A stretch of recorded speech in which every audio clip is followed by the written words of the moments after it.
Good day everyone! Today pupunta tayo sa Pag-ibig, San Pedro. Doon kasi tayo in-endorse ng nag-assist sa atin from Pag-ibig, Maine. Thank you po pala kay Sir Angelo ng Pag-ibig, Maine. So mag-submit tayo ng application for conversion to full risk-based pricing model. So niready na rin natin ang requirements natin. Tayo kasi ay na-qualified na makapag-apply nito. Ano nga ba ang ibig sabihin nung i-apply natin? So based po sa pagkakaintindi ko, yung percent rate ay bababa based on the current percent na ino-offer ni Pag-ibig. Example, nag-apply ako ng housing loan 15 years ago with 7% rate. I-apply ko siya now with 6.25%.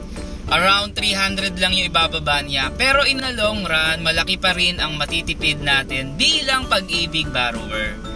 Another good thing pa is, first apply natin is fixed in 3 years but it will be automatically renewed every 3 years. So, no need na po tayong mag-apply uli.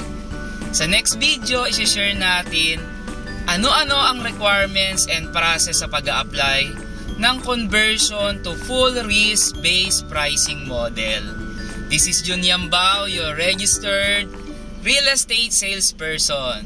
See ya! Bye-bye!